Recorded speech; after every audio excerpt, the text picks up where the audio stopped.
tudo bem? Graça e paz. Aqui, Narielle Fernandes, e esse é o nosso canal ID, onde nós compartilharemos reflexões bíblicas toda semana.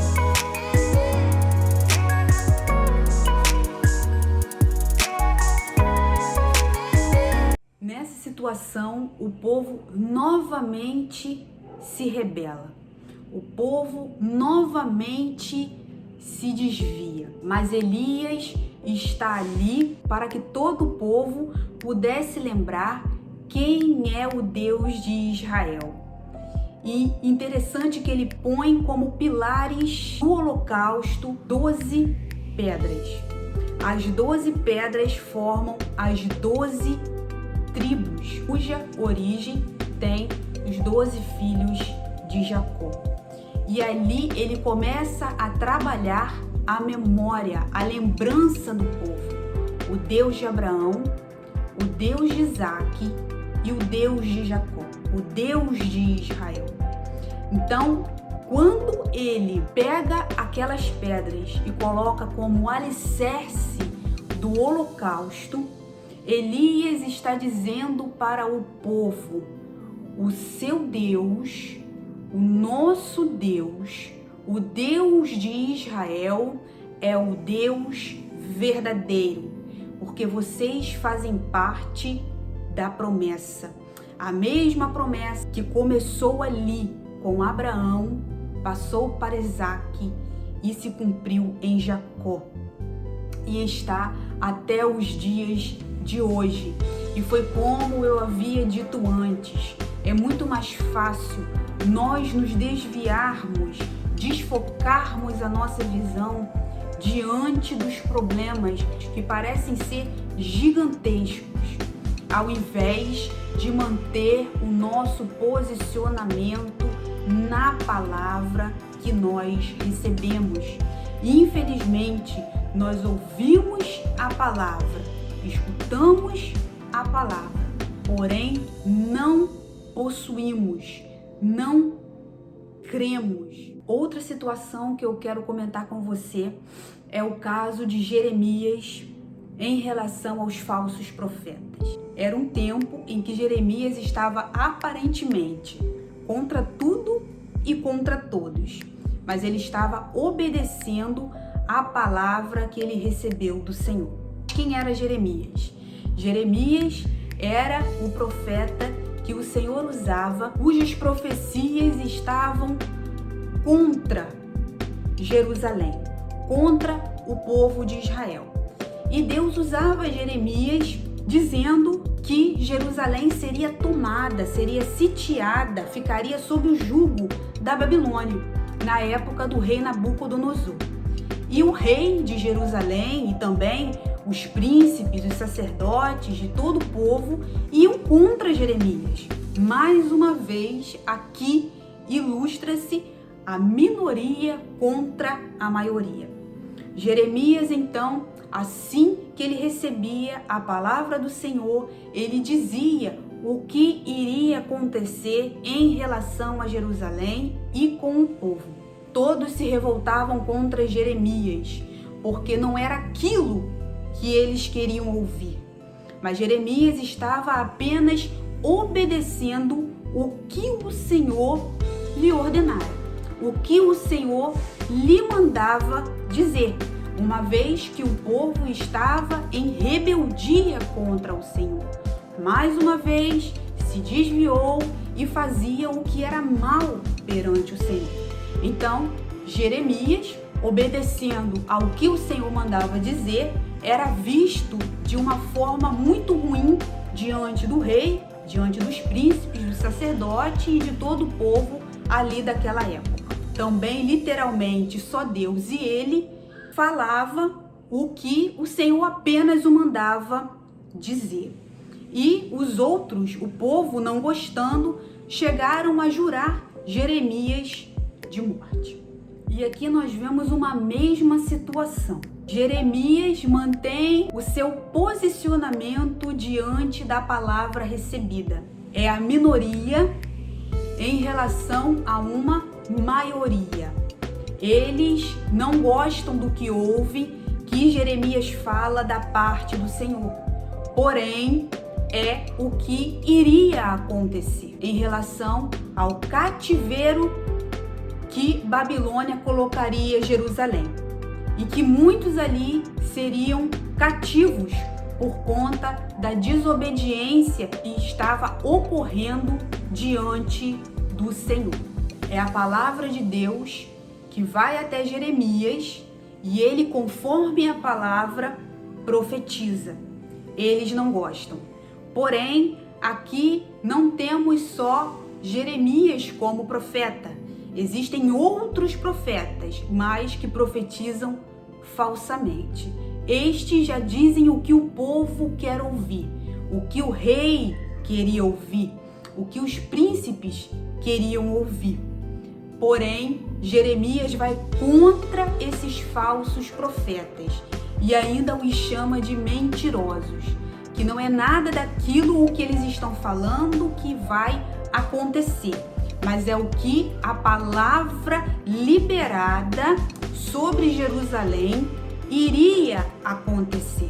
Eles, ao contrário de Jeremias, diziam que nada iria acontecer a Jerusalém, que ela não seria sitiada, que eles não seriam levados cativos. Mas Jeremias vai totalmente contra a palavra que eles dizem. Jeremias mantém a sua posição diante da palavra do Senhor. Aquilo que o Senhor ordena que ele faça, ele faz. Ele mantém o seu posicionamento.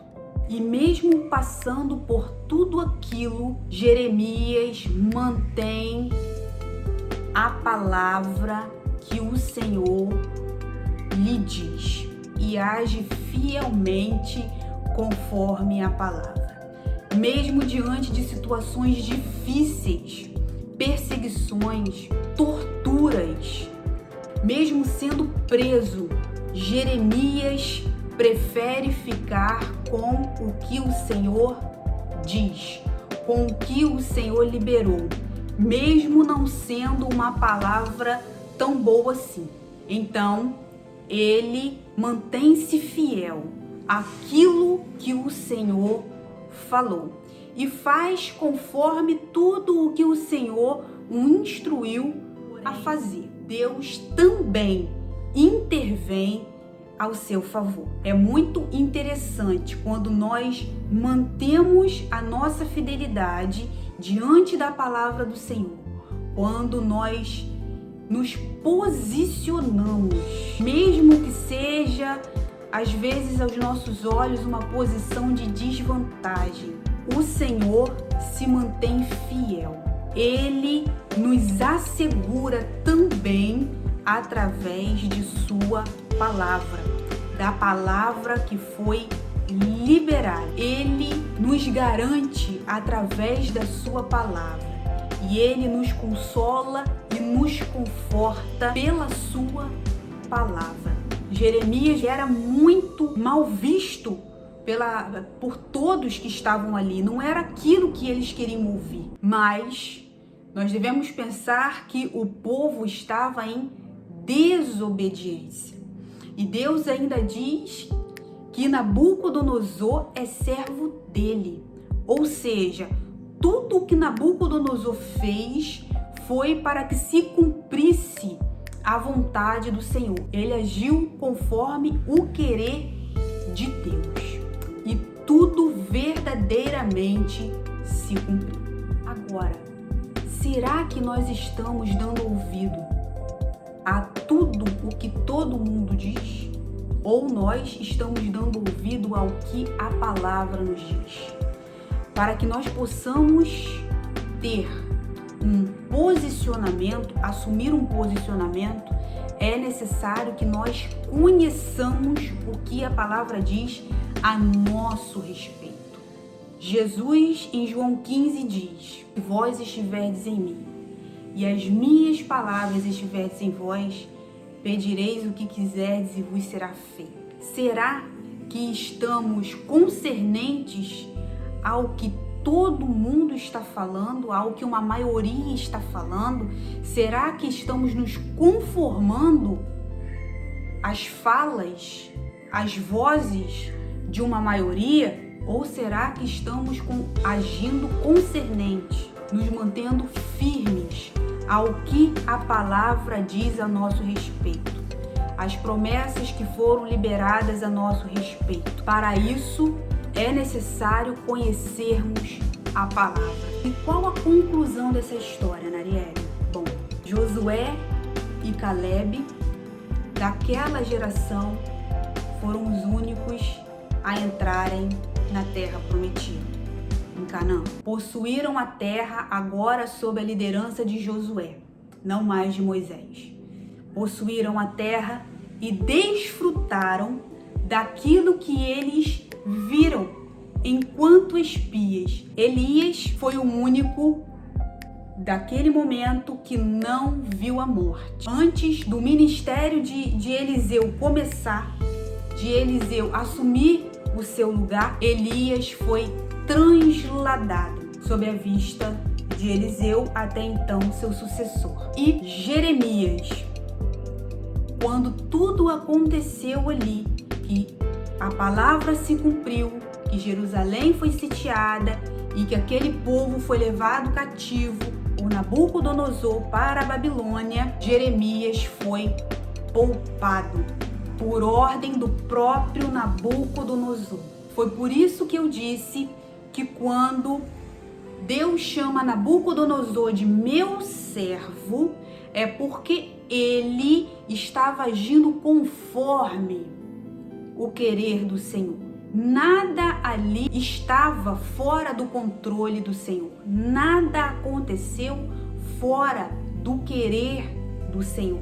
Até porque na Babilônia, no tempo do cativeiro, coisas aconteceram que foram necessárias para que se revelasse o Apocalipse.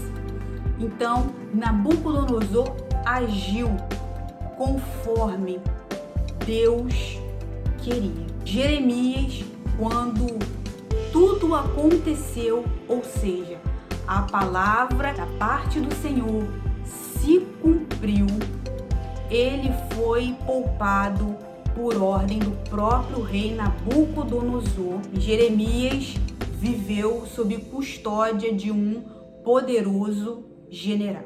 Quando nós nos posicionamos diante da palavra que nós recebemos, mesmo sendo uma minoria, muitas vezes somos Deus e nós, diante das diversas situações e obstáculos que se levantam durante o trajeto, durante o caminho, mas nós não abrimos mão da visão, nós não abrimos mão da promessa. Vale a pena, porque quem promete assegura. Muitas vezes não é pela nossa capacidade intelectual, pela força do nosso braço, pelo nosso conhecimento técnico, mas é Ele que nos capacita, é Ele que nos garante e é Ele que nos assegura chegarmos lá. Até porque uma promessa é muito maior do que nós mesmos. Sempre uma promessa será maior do que nós mesmos. Então, só quem pode fazer é Deus. Só quem pode cumprir é Deus. É muito maior do que nossa habilidade, do que o nosso conhecimento, do que o nosso intelecto. Só Deus pode cumprir, pode suprir, pode garantir. A questão é, nesse caminho, nós nos mantermos fiéis, posicionados e firmes na palavra do Senhor. Até porque, se Deus é por nós, quem será contra nós? Bom, se você gostou desse vídeo, não deixe de curtir, de comentar, de se inscrever e de compartilhar. Até porque a gente deve compartilhar o que é bom. Muito obrigada pela sua